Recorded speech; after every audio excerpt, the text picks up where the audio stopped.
Hello friends, welcome to my channel. मैं जो story आपको सुनाने जा रही हूँ उसका नाम है बाली उम्र की नासमझी। तो चलिए स्टार्ट करते हैं। ट्रेन के एसी कंपार्टमेंट में मेरे सामने बैठी लड़की ने मुझसे पूछा, हेलो, क्या आपके पास इस मोबाइल का सिम निकालने का पिन है? उसने अपने बैग से एक फ़ोन निकाला।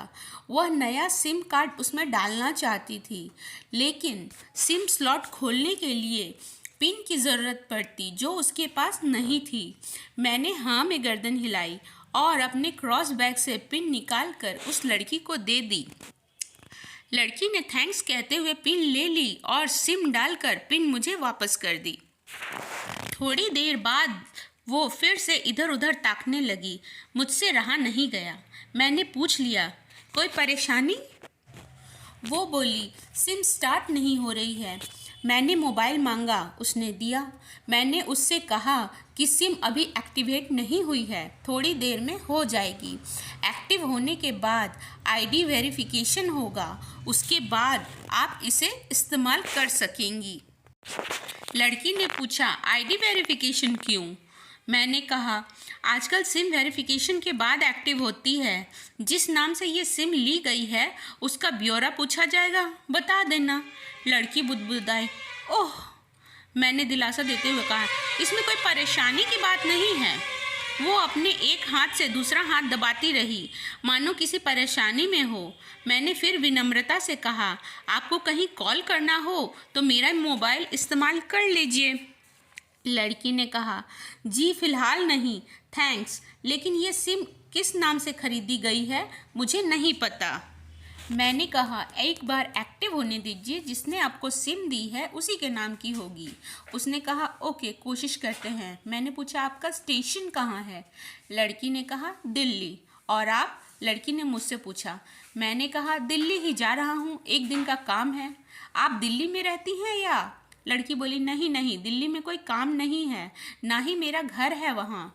तो मैंने उत्सुकतावश पूछा। वो बोली, दरअसल ये दूसरी ट्रेन है जिसमें आज मैं हूँ और दिल्ली से तीसरी गाड़ी पकड़ना है, फिर हमेशा के लिए आज़ाद। आज़ाद? लेकिन किस तरह की कैद से? मुझे फिर जिज्ञासा हुई, किस कैद में थी ये कमसिन अल्हड़ सी लड़की? लड़की बोली, उसी कैद में थी जिसमें हर लड़की होती है, जहाँ घर वाले कहें शादी कर लो, जब जैसा कहें वैसा कहो। मैं घर से भाग चुकी हूँ। मुझे ताज्जुब हुआ, मगर अपने ताज्जुब को छुपाते हुए मैंने हंसते हुए पूछा, अकेली भाग रही हैं आप? आपके साथ कोई नज़र नहीं आ रहा?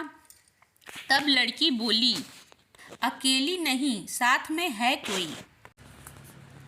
कौन? मेरे प्रश्न खत्म नहीं हो रहे थे। दिल्ली से एक और ट्रेन पकड़ूंगी, फिर अगले स्टेशन पर वो जनाब मिलेंगे और उसके बाद हम किसी को नहीं मिलेंगे। ओह, तो ये प्यार का मामला है? उसने कहा, जी। मैंने उसे बताया कि मैंने भी लव मैरिज की है। ये बात सुनकर वो खुश हुई और बोली, वाओ, कैसे, कब? लव मैरिज की बात सुनकर वो मुझसे बात करने में रुचि लेने लग गई। मैंने कहा, कब, कैसे, कहाँ, वो मैं बाद में बताऊंगा। पहले आप बताओ, आपके घर में कौन कौन है? उसने होशियारी बरतते हुए कहा, वो मैं आपको क्यों बताऊं? मेरे घर में कोई भी हो सकता है, मेरे पापा, माँ, भाई, बहन, या हो सकता है भाई ना हो, सिर्फ बहनें हों, या ये भी हो सकता है बहनें ना हो और दो चार गुस्सा करने वाले बड़े भाई हों। मतलब मैं आपका नाम भी नहीं पूछ सकता। मैंने काउंटर मारा। वो बोली, कुछ भी नाम हो सकता है मेरा, टीना, मीना, रीना, कुछ भी। बहुत बातूनी लड़की थी वो। थोड़ी इधर उधर की बातें करने के बाद उसने मुझे टॉफ़ी दी, जैसे छोटे बच्चे देते हैं क्लास में। बोली, आज मेरा बर्थडे है।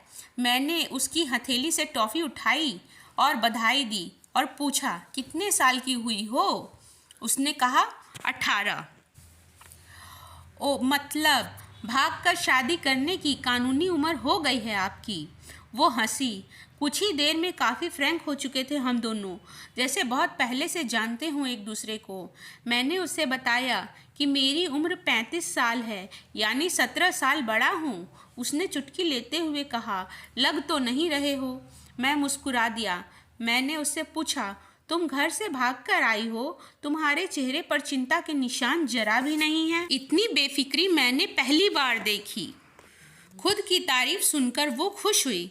बोली, मुझे उन जनाब से मेरे लवर ने पहले ही समझा दिया था कि जब घर से निकली हो तो बिल्कुल बिंदास रहना, घर वालों के बारे में बिल्कुल मत सोचना, बिल्कुल अपना मूड मत खराब करना, सिर्फ मेरे और हम दोनों के बारे में सोचना। मैं वही कर रही हूँ। मैंने फिर चुटकी ली। कहा, उसने तुम्हें मुझ जैसे अनजान मुसाफिरों से दूर रहने की सलाह नहीं दी? उसने हंसकर जवाब दिया, नहीं, शायद वो भूल गया होगा ये बताना। मैंने उसके प्रेमी की तारीफ करते हुए कहा, वैसे तुम्हारा बॉयफ्रेंड काफ़ी टैलेंटेड है। उसने किस तरह से तुम्हें अकेले घर से रवाना किया, नई सिम और मोबाइल दिया, 3 ट्रेन बदलवाई ताकि कोई ट्रैक ना कर सके। Very talented person. लड़की ने हामी भरी। बोली, बहुत टैलेंटेड है वो, उसके जैसा कोई नहीं। मैंने उसे बताया, मेरी शादी को 10 साल हुए हैं, मेरी बेटी है 8 साल की और एक बेटा 1 साल का। ये देखो उनकी तस्वीर। मेरे फ़ोन पर बच्चों की तस्वीर देखकर उसके मुंह से निकल गया, सो क्यूट। मैंने उसे बताया कि ये जब पैदा हुई तब मैं कुवैत में था, एक पेट्रोल कंपनी में बहुत अच्छी जॉब थी मेरी, बहुत अच्छी सैलरी थी। फिर कुछ महीनों बाद मैंने वो जॉब छोड़ दी और अपने ही कस्बे में काम करने लगा। लड़की ने पूछा, जॉब क्यों छोड़ी? मैंने कहा, बच्ची को पहली बार गोद में उठाया तो ऐसा लगा जैसे मेरी दुनिया मेरे हाथों में है।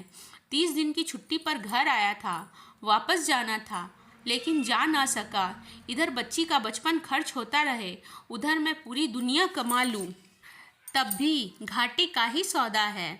ये सोचकर कि मेरी 2 टके की नौकरी और उसका बचपन लाखों का, मैंने उस नौकरी को लात मार दी। उसने पूछा, क्या बीवी बच्चों को साथ नहीं ले जा सकते थे वहाँ? मैंने कहा, काफ़ी टेक्निकल मामलों से गुजरकर एक लंबे समय के बाद रख सकते हैं। उस वक्त ये मुमकिन नहीं था। मुझे दोनों में से एक को चुनना था, आलीशान रहन सहन के साथ नौकरी या परिवार। मैंने परिवार चुना, अपनी बेटी को बड़ा होते देखने के लिए। मैं कुवैत वापस गया था लेकिन अपना इस्तीफ़ा देकर लौट आया। लड़की ने कहा, वेरी इम्प्रेसिव। मैं मुस्कुराकर खिड़की की तरफ देखने लगा। लड़की ने पूछा, अच्छा आपने तो लव मैरिज की थी ना, फिर आप भागकर कहाँ गए, कैसे रहे और कैसे गुजरा वो वक्त? उसके हर सवाल और हर बात में मुझे महसूस हो रहा था कि ये लड़की लड़कपन के शिखर पर है, बिल्कुल नासमझ और मासूम छोटी बहन सी। मैंने उसे बताया, हमने भागकर शादी नहीं की और ये भी है कि उसके पापा ने मुझे पहली नज़र में सख्ती से रिजेक्ट कर दिया था। उन्होंने आपको रिजेक्ट क्यों किया? लड़की ने पूछा। मैंने कहा, रिजेक्ट करने का कुछ भी कारण हो सकता है, मेरी जाति, मेरा काम, घर परिवार। बिल्कुल सही। लड़की ने सहमति दर्ज कराई और आगे पूछा, फिर आपने क्या किया? मैंने कहा, मैंने कुछ नहीं किया, उसके पिता ने रिजेक्ट कर दिया। वहीं से मैंने अपने बारे में अलग से सोचना शुरू कर दिया। खुशबू ने मुझे कहा कि भाग चलते हैं। मेरी वाइफ का नाम खुशबू है। मैंने 2 टुक मना कर दिया। वो 2 दिन तक लगातार जोर देती रही कि भाग चलते हैं। मैं मना करता रहा। मैंने उसे समझाया कि भागने वाले जोड़े में लड़के की इज्जत पर कोई खास फर्क नहीं पड़ता, लेकिन लड़की के पूरे कुल की इज्जत धुल जाती है। भगाने वाला लड़का अपने दोस्तों में हीरो माना जाता है, लेकिन इसके विपरीत जो लड़की प्रेमी संग भाग रही है वो उल्टा कहलाती है। मोहल्ले के लड़के उसे चालू कहते हैं। बुराइयों के तमाम शब्दकोश लड़कियों के लिए इस्तेमाल किए जाते हैं। भागने वाली लड़की आगे चलकर 60 साल की वृद्धा भी हो जाएगी ना, तब भी जवानी में किए उस कांड का कलंक उसके माथे पर से नहीं मिटता। मैं मानता हूँ लड़का लड़की को तोलने का ये दोहरा मापदंड गलत है, लेकिन हमारे समाज में तो यही है। ये नज़रिया गलत है, मगर सामाजिक नज़रिया तो यही है। वो अपने नीचे के होंठ दांतों तले पीसने लगी। उसने पानी की बोतल का ढक्कन खोलकर एक घूंट पिया। मैंने कहा, अगर मैं उस दिन उसे भगा ले जाता तो उसकी माँ तो शायद कई दिनों तक पानी भी ना पीती। इसलिए मेरी हिम्मत ही नहीं हुई ऐसा काम करूं। मैं जिससे प्रेम करूं उसके माँ बाप मेरे माँ बाप के समान ही तो हैं, चाहे शादी हो या ना हो। कुछ पल के लिए वो सोच में पड़ गई, लेकिन मेरे बारे में और अधिक जानना चाहती थी। उसने पूछा, फिर आपकी शादी कैसे हुई?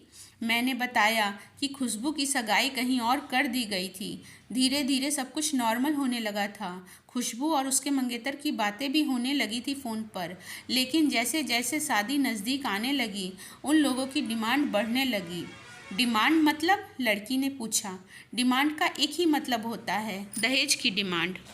परिवार में सबको सोने के बने तोहफे दो, दूल्हे को लग्जरी कार चाहिए, सास और ननद को नेकलेस दो, वगैरह वगैरह। बोले हमारे यहाँ रीत है। लड़का भी इस रीत की अदायगी का पक्षधर था। वो सगाई मैंने तुड़वा डाली, इसलिए नहीं कि सिर्फ मेरी शादी उससे हो जाए, बल्कि ऐसे लालची लोगों में खुशबू कभी खुश नहीं रह सकती थी, ना उसका परिवार। फिर किसी तरह घर वालों को समझा बुझा कर मैं फ्रंट पर आ गया और हमारी शादी हो गई। ये सब किस्मत की बात थी। लड़की बोली, चलो अच्छा हुआ आप मिल गए, वरना वो गलत लोगों में फंस जाती। मैंने कहा, जरूरी नहीं माता पिता का फैसला हमेशा सही हो, और ये भी ज़रूरी नहीं कि प्रेमी जोड़े की पसंद सही हो। दोनों में से कोई भी गलत या सही हो सकता है। काम की बात यहाँ ये है कि कौन ज़्यादा वफादार है। लड़की ने फिर से पानी का घूंट लिया और मैंने भी। लड़की ने तर्क दिया कि हमारा फैसला गलत हो जाए तो कोई बात नहीं, उन्हें ग्लानि नहीं होनी चाहिए। मैंने कहा, फैसला ऐसा हो जो दोनों का हो, बच्चों और माता पिता दोनों की सहमति, वो सबसे सही है। बुरा मत मानना, मैं कहना चाहूँगा कि तुम्हारा फैसला तुम दोनों का है, जिसमें तुम्हारे पेरेंट्स शामिल नहीं हैं। ना ही तुम्हें इश्क का असली मतलब पता है अभी। उसने पूछा, क्या है इश्क का सही अर्थ? मैंने कहा, तुम इश्क में हो, तुम अपना सब कुछ छोड़कर चली आई, ये सच्चा इश्क है। तुमने दिमाग पर जोर नहीं दिया, ये इश्क है। फ़ायदा नुकसान नहीं सोचा, ये इश्क है। तुम्हारा दिमाग दुनियादारी के फितूर से बिल्कुल खाली था। उस खाली जगह में इश्क का फितूर भर दिया गया। जिन जनाब ने इश्क को भरा, क्या वो इश्क में नहीं है? यानी तुम जिसके साथ जा रही हो वो इश्क में नहीं, बल्कि होशियारी और हीरोगिरी में है। जो इश्क में होता है वो इतनी प्लानिंग नहीं कर पाता, 3 ट्रेनें नहीं बदलवा पाता, उसका दिमाग इतना काम ही नहीं कर पाता। कोई कहे मैं आशिक हूँ और वो शातिर भी हो, ये नामुमकिन है। मजनू इश्क में पागल हो गया था। लोग पत्थर मारते थे उसे। इश्क में उसकी पहचान तक मिट गई। उसे दुनिया मजनू के नाम से जानती है, जबकि उसका असली नाम कैश था, जो नहीं इस्तेमाल किया जाता। वो शातिर होता तो कैश से मजनू न बन पाता। फरहाद ने शीरी के लिए पहाड़ खोदकर नहर निकाल डाली और उसी नहर में उसका लहू बहा था। वो इश्क था। इश्क में कोई फकीर हो गया, कोई जोगी हो गया। किसी माझी ने पहाड़ तोड़कर रास्ता निकाल लिया। किसी ने अतिरिक्त दिमाग नहीं लगाया, चालाकी नहीं की। लालच, हवस और हासिल करने का नाम इश्क नहीं है। इश्क समर्पण करने को कहते हैं, जिसमें इंसान सबसे पहले खुद को समर्पण करता है, जैसे तुमने किया। लेकिन तुम्हारा समर्पण हासिल करने के लिए था, यानी तुम्हारे इश्क में लालच की मिलावट हो गई। लड़की अचानक खो सी गई। उसकी खिलखिलाहट और खिलंदड़ापन एकदम से खामोशी में बदल गया। मुझे लगा मैं कुछ ज़्यादा बोल गया, फिर भी मैंने जारी रखा। मैंने कहा, प्यार तुम्हारे पापा तुमसे करते हैं। कुछ दिनों बाद उनका वजन आधा हो जाएगा। तुम्हारी माँ कई दिनों तक खाना नहीं खाएगी, ना पानी पिएगी, जबकि आपको अपने आशिक को आजमा कर देख लेना था। ना तो उसकी सेहत पर फर्क पड़ता, ना दिमाग पर। वो अक्लमंद है, अपने लिए अच्छा सोच लेता। आजकल गली मोहल्ले के हर तीसरे लौंडे लपाटे को जो इश्क होता है ना, वो इश्क नहीं है, वो सिनेमा जैसा कुछ है। एक तरह की स्टंटबाजी, डेयरिंग, अलग कुछ करने का फितूर, और कुछ नहीं। लड़की के चेहरे का रंग बदल रहा था। ऐसा लग रहा था वो अब यहाँ नहीं है। उसका दिमाग किसी अतीत में टहलने निकल गया है। मैं अपने फ़ोन को स्क्रॉल करने लगा, लेकिन मन की इंद्री उसी की तरफ थी। थोड़ी देर में उसका और मेरा स्टेशन आ गया। बात कहाँ से निकली थी और कहाँ पहुँच गई। उसके मोबाइल पर मैसेज टोन बजी। देखा, सिम एक्टिवेट हो चुकी थी। उसने चुपचाप बैग में से आगे का टिकट निकाला और फाड़ दिया। मुझे कहा, एक कॉल करना है मेरा। मैंने मोबाइल दिया। उसने नंबर डायल करके कहा, सॉरी पापा, और सिसक सिसक कर रोने लगी। सामने से पिता भी फ़ोन पर बेटी को संभालने की कोशिश करने लगे। उसने कहा, पिताजी आप बिल्कुल चिंता मत कीजिए, मैं घर आ रही हूँ। दोनों तरफ से भावनाओं का सागर उमड़ पड़ा। हम ट्रेन से उतरे। उसने फिर से पिन मांगी। मैंने पिन दी। उसने मोबाइल से सिम निकाल कर तोड़ दी और पिन मुझे वापस कर दिया। देश की सभी बेटियों को समर्पित। ये मेरा दावा है, माता पिता से ज़्यादा तुम्हें इस दुनिया में और कोई प्यार नहीं कर सकता। इसलिए उनकी इज्जत करो, उनकी कद्र कर लो।